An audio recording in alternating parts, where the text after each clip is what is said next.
Bon, on se retrouve aujourd'hui pour une petite vidéo où j'avais très envie de vous faire ma pile à lire pour le Cozy Book Challenge, qui est un challenge organisé par Louise de Rêve ta vie en lecteur. Vous commencez sûrement à me connaître et vous savez que les livres que je vais vous présenter, je vais pas forcément avoir le temps de tous les lire, mais j'avais envie de, pour une fois, parce que ça fait longtemps quand même, de participer à un challenge et de constituer ma petite pile à lire. Elle a donc sorti 4 menus au total et j'en ai choisi que 3, donc il y en a un que j'ai laissé de côté parce que je savais pas trop quoi mettre dedans. Donc j'ai rempli 3 menus avec 4 livres, donc ça fait 3 x 4, 12. Ça m'étonnerait qu'au mois de mars je lise 12 livres, mais bon écoutez, donc ce challenge se déroule du 1er au 31 mars. Et on commence tout de suite avec le tout premier menu qui est le menu sur Zootopie, un de mes Disney préférés, si ce n'est pas mon Disney préféré. Et la première catégorie c'est Try Everything, avec les sous-catégories amitié, famille, diversité et représentation. Et j'ai choisi de mettre un livre qui vraiment est dans ma pile à lire depuis je pense pratiquement 10 ans.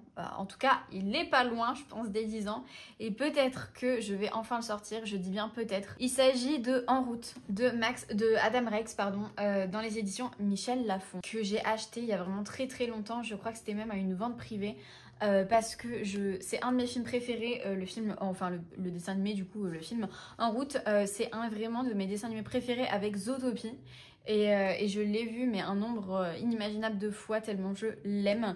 Et du coup je me suis dit il y a quelques années que j'allais me procurer le roman et que j'allais le lire, sauf que je ne l'ai toujours pas fait et je pense que j'ai peur d'être déçue, que ce soit pas aussi bien que le film, parce que le film vraiment est incroyable. Donc on a quand même beaucoup d'amitié dans ce livre, on a vraiment aussi de la famille, on a les bouves, les petits extraterrestres qui viennent envahir la planète Terre et du coup ils prennent tous les humains pour les mettre en Australie, enfin en Océanie en tout cas.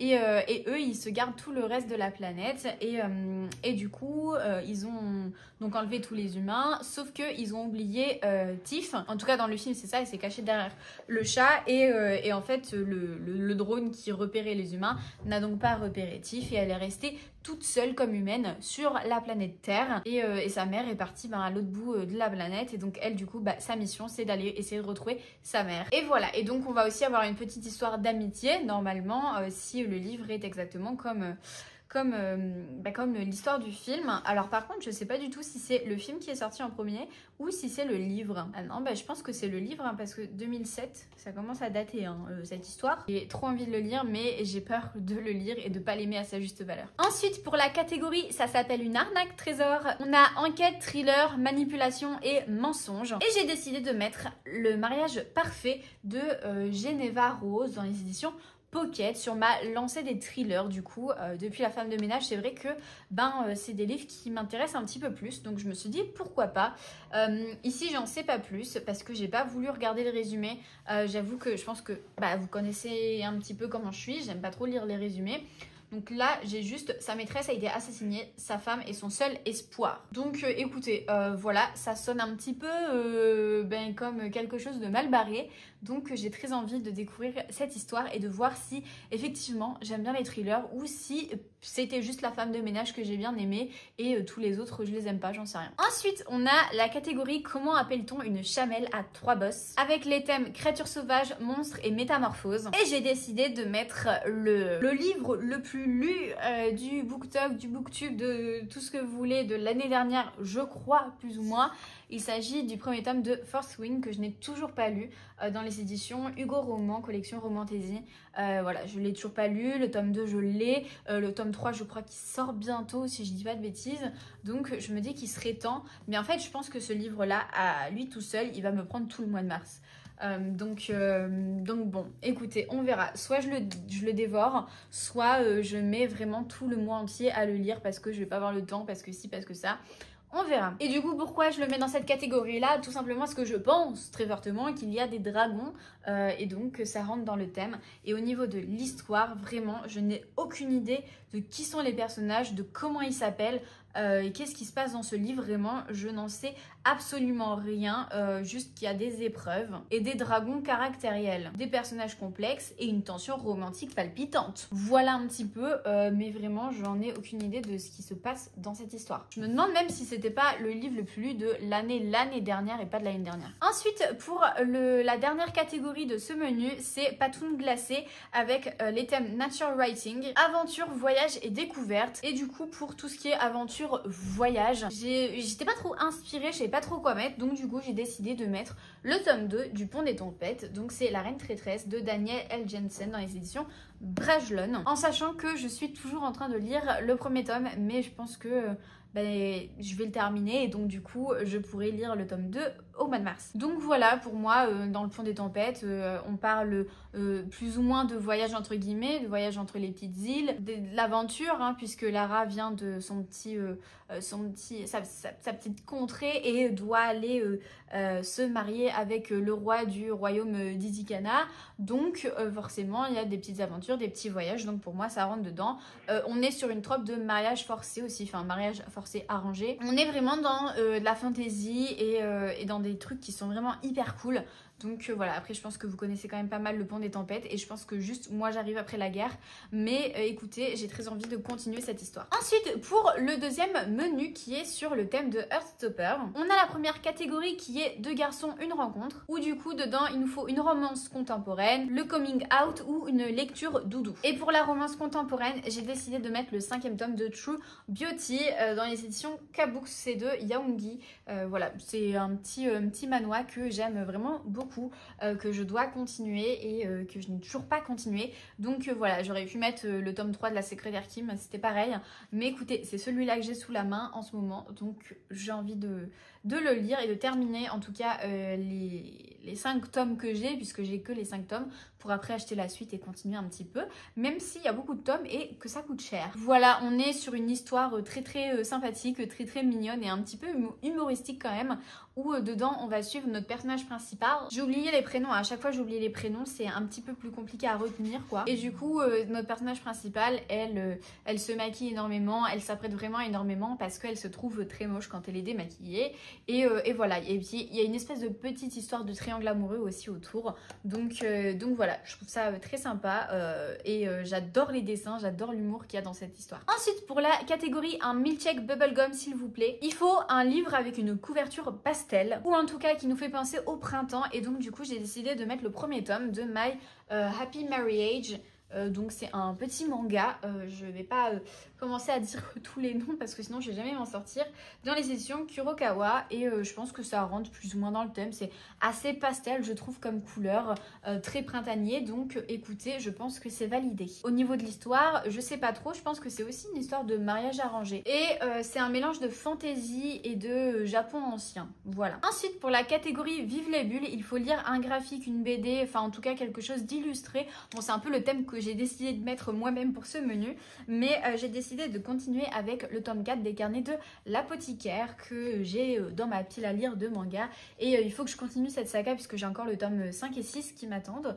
Donc voilà, tout simplement, je pense que vous connaissez encore une fois hein, cette histoire. Je vais pas lire des mangas très originaux parce que c'est vrai que je m'y connais pas plus que ça, et donc je suis un petit peu toutes les trends qu'il peut y avoir autour, et c'est vrai que c'est plutôt sympathique. J'avais bien aimé les 3 premiers tomes, donc voilà, on va suivre Mao Mao qui va arriver dans la cour, dans une cour royale, et du coup elle va un peu être l'apothicaire officielle, tout ça. Donc voilà. Et enfin on a la dernière catégorie qui est choses sérieuses, sur la santé mentale, l'acceptation de soi et les thématiques engagées. Et j'ai décidé de mettre le livre 49 jours, je compterai pour toi de C.S. Quill dans les éditions Hugo Poche. Je pense que ce livre traite de la santé mentale.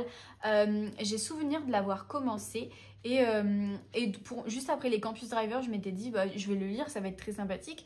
Et j'étais pas du tout dans le bon mood parce que ce livre a l'air d'être très profond. D'être vraiment porté voilà, sur la maladie. Sur la maladie, je sais plus exactement quel trouble, je me rappelle plus exactement, quelque chose avec les souvenirs, je sais plus trop, je voudrais pas trop m'avancer dedans, mais en tout cas voilà, je pense qu'il peut rentrer dans ce thème et voilà, j'ai envie d'en savoir plus parce que c'est vrai que c'est Squill et j'aime beaucoup sa plume. Et enfin pour le dernier menu, j'ai décidé de prendre le quatrième. Avec la première catégorie, on a c'est l'heure du thé avec les thèmes nourriture, cozy fantasy, pâtisserie et nostalgie. Et du coup, j'ai décidé pour cozy fantasy, parce que je trouve que ça rentre quand même plutôt dedans, de mettre le quatrième tome de l'atelier des sorciers. Pareil en fait que les carnets de l'apothicaire, faut que je continue, faut que j'avance dans mes petites lectures, donc j'ai envie de le mettre dedans, j'ai envie de lire pas mal de petits mangas, en tout cas au mois de mars, donc voilà. Je pense que pareil, l'atelier des sorciers, tout le monde connaît un petit peu cette histoire, mais voilà. Ensuite, pour la catégorie Bienvenue au pays des merveilles, j'ai décidé de mettre le premier tome de Un palais d'épines et de roses de Sarah Gimaz dans les éditions La Martinière J Fiction. Je pense que j'ai vraiment de l'espérance dans les chaussettes parce que je pense pas du tout réussir à le lire. Pareil, ça fait, je pense que ça fait plus de 5 ans que je l'ai dans ma pile à lire et que je l'ai toujours pas sorti malgré tout ce qu'on peut entendre autour. J'arrive pas, j'ai du mal parce que beaucoup ont dit que ce livre-là, il faut s'accrocher pour le premier tome et c'est vrai que ça me fait un petit peu peur. Donc voilà, mais un jour il finira par être lu et peut-être qu'au mois de mars il sera lu, en tout cas je l'espère. Et il me semble que c'est donc une espèce de réécriture mais très lointaine de La Belle et la Bête. Ensuite on a la catégorie Amis du peuple avec pour thème sororité et féminisme. J'ai décidé pour le côté sororité parce que c'est un peu ce dont j'ai l'impression que l'histoire parle. Est-ce que ma phrase était française? Je ne sais pas. Le livre Un amour à abattre, le carcan d'une rose, c'est le premier tome. De Lydie Corbin, qui est donc ma belle-mère, qui écrit des livres. Donc écoutez, elle me l'a passé et voilà. Et donc j'ai envie de découvrir un petit peu son histoire, comment est-ce qu'elle écrit et tout.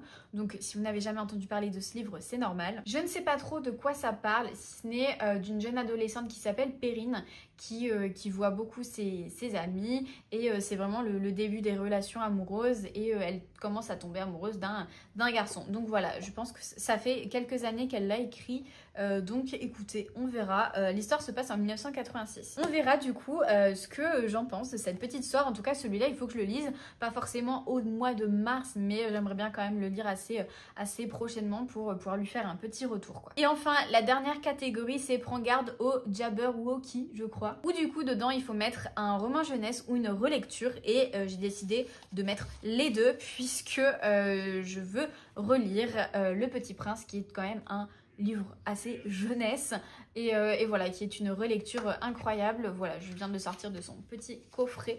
Et Le Petit Prince, qui est mon livre préféré de tous les temps, comme beaucoup je pense. Et je pense que je ne cesserai jamais de le lire au fur et à mesure des années. J'ai toujours besoin d'avancer avec ce livre et là je sens que ça va être le moment de le relire parce que ça fait un petit peu longtemps maintenant.